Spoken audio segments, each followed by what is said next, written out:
स्थितमस्तु आचम्य पवित्रं धृत्वा विद्यास्महव्ये नमसोपसत्या मित्रं देवं मित्रधेयन्नोऽस्तु अनुराधान् हविषा वर्धयन्तः तदञ्जीवेम दशवीराः गुरुन् प्रार्थ्य गुरुर्ब्रह्मा गुरुर्विष्णु गुरुर्देवो महेश्वरः गुरु साक्षात् परब्रह्म तस्मै श्री गुरवे नमः गुरवे सर्वलोकानां विशते भवरोगिणां धने सर्वविद्यानां दक्षिणामूर्तये नमः चरणारविन्दाभ्यां नमः शुक्लाम्बरधरं विष्णुं शशिवर्णं चतुर्भुजं प्रसन्नावदं ध्यायेत् सर्वविघ्नोपशान्तये ॐ भूः प्राणानायोग्य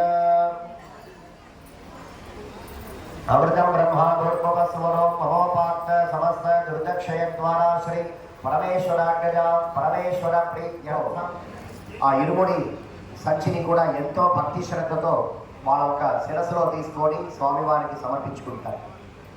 అటువంటి శబరిమలలో ఒక చిన్న వాక్యము పైన రాసి ఉంటుంది. తత్వమసి అని ఒక వాక్యం. తత్ త్వం అసి. తత్ అంటే అది, త్వం అంటే నువ్వు, అసి అంటే ఉండేది. ఏది ఉంది? తత్ అంటే పరమ బ్రహ్మ చైతన్యం. ఈ విశ్వవ్యాప్తమంతా వ్యాపించున్న పరమేశ్వరు ఒక చైతన్య శక్తి. త్వం అంటే నువ్వు. నువ్వు అంటే వ్యక్తిగతంగా ఏదైతే ఆత్మ జీవుడు అని మనం చెప్తామో అది. అసి అంటే ఉన్నది. ఏది ఉన్నది? ఈ రెండు వేరు లేదు, రెండు ఒకటే అని అనుసంధాని చెప్పడమే తత్వమసి. అంటే ఈ ఒక సృష్టిలో ఏదైతే పరమశక్తి అనేది, పరమేశ్వరుడు శక్తి చైతన్యం అనేది కలిగి ఉందో అది నీలోనూ కూడా, అది చిన్న జీవుడైనా ఏ జీవుడైనా సరే, పరమేశ్వరుడు యొక్క సృష్టిలో అన్ని జీవరాశులు సమానమే. మనిషి, జంతు, ప్రాణి, మృగము అని లేదు, అన్ని జీవుడే. అటువంటి జీవుల్లో అంతరాత్మగా పరమాత్ముడు కలిసి ఉన్నాడు. ఆ పరమాత్మ తత్వాన్ని నువ్వు తెలుసుకోగలిగితే నీలో జ్ఞానం అనేది కలిగి మోక్షాన్ని పొందుతావు అనేదే తత్వమసి అనే వాక్యానికి అర్థం. అటువంటి అతి ఉన్నతమైన తత్వాన్ని బోధించేవాడు తపస్వి, నైమిష్టిక బ్రహ్మచరిని ఆచరిస్తూ ఇప్పుడు కూడా అయ్యప్ప స్వామి తపస్సు చేస్తున్న ఒక యోగాసనంలో స్వామి కూర్చొని ఉన్నాడు. చిన్ముద్రధారిగా రెండు కాళ్ళు మలుచుకొని ఒక యోగ శాస్త్రం, ఒక యోగి ఎలా ఉంటాడో ఆ యోగ రూపంలో సదా యోగిగా స్వామివారి ధ్యానము తపస్విగా శబరిమలలో వెలసి ఉండి మనల్ని రక్షిస్తూ ఉంటారు. అటువంటి హరిహర పుత్రుడు, పందల రాజుడు, అన్నదాన ప్రభువు, ఎన్నో నామాలు చెప్పిన అందరిలో సహజంగా వచ్చే ఒకే నామము అయ్యప్ప స్వామి. అటువంటి నామం కలిగిన వాడు. భగవంతుడు ఒక చైతన్యాన్ని మాటలో మనం చెప్పలేము. వాళ్ళ అంతరాత్మ అనుభూతితో మనము అనుభవించగలిగితే తప్ప అటువంటి భావనాన్ని మనం చెప్పలేము. అటువంటి మహోన్నతమైన భావరూపము ధర్మశాస్త్ర. శాస్త్రాన్ని శాసించేవారు, ధర్మాన్ని శాసించేవారు కాబట్టి ఆయనకి ధర్మశాస్త్ర అని ఒక పేరు. అటువంటి స్వామివారికి ఈరోజు ఈ యొక్క కార్తీక మాస సందర్భంగా మొదటిసారిగా ఈ క్షేత్రంలో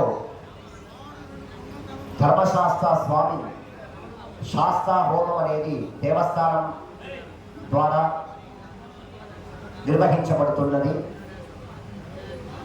ఇంకోటి ఏమంటే అయ్యప్ప స్వామి ఎంతగా పూజించబడతాడో దానికి సమానంగా ఆ 18 మెట్లకి అటువంటి పూజ ఉంది. అయ్యప్ప స్వామికి పడి పూజ అని కూడా చేస్తూ ఉంటారు. స్వామివారికి సమానంగా స్వామివారిని దర్శనానికి వెళ్ళే మెట్లను కూడా అటువంటి దైవతత్వం అనేది కలిగి ఉంది. దానికి ప్రతి మెట్లు ఎక్కేటప్పుడు ఆ మెట్లు తాకి నమస్కరిస్తూ అయ్యప్ప స్వామి వారు దర్శనానికి వెళ్తారు.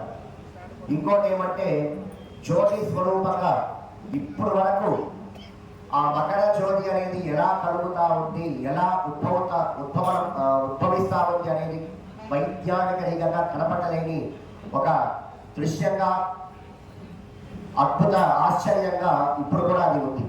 ఆ మకర శాంతి రోజు, ఆ జ్యోతి రోజు ఎప్పుడైతే మనకు ఉద్భవిస్తుందో ఆ సమయానికి మాత్రమే జ్యోతి స్వరూపంగా మనకు ప్రత్యక్షంగా స్వామి దర్శనాన్ని ఇస్తాడు. అటువంటి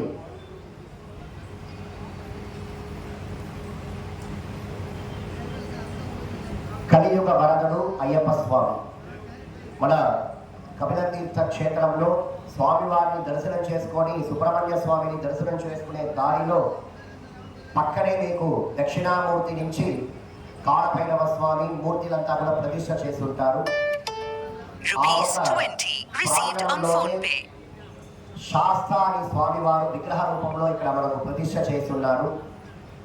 ఈ యొక్క కలశాభిషేకం కూడా ఆ స్వామివారికి మరియు పంచలోక విగ్రహమైన అయ్యప్ప స్వామి వారికి అభిషేకం చేయబడుతుంది. దాంతోపాటు స్వామివారి యొక్క అభిషేకం చేసిన తీర్థం కూడా భక్తులకి ప్రసాదంగా ఇవ్వబడుతుంది. ఇటువంటి అవకాశాన్ని భక్తులు సద్వినియోగం చేసుకొని స్వామివారి పూజల్లో పాల్గొని తదుపరి హరిహరపుత్ర ధర్మశాస్త్ర అయ్యప్ప స్వామి వారి యొక్క పరిపూర్ణమైన, ఎందుకంటే కార్తీక మాసము హరిహరులకి ఎంత విశేషమో అంత విశేషమే అయ్యప్ప స్వామికి కూడా. ఇటువంటి అవకాశాన్ని భక్తులు సద్వినియోగం చేసుకొని పూజల్లో పాల్గొని కామాక్షంబికా సమేతుడుగా కపిలేశ్వర స్వామి వారి అనుగ్రహాన్ని మరియు ధర్మశాస్త్ర హరిహరపుత్ర అయ్యప్ప స్వామి వారి అనుగ్రహాన్ని పొందవలసిందిగా ప్రార్థిస్తున్నాం. ఓం నమః శివాయ. స్వామియే శరణమయ్యప్ప.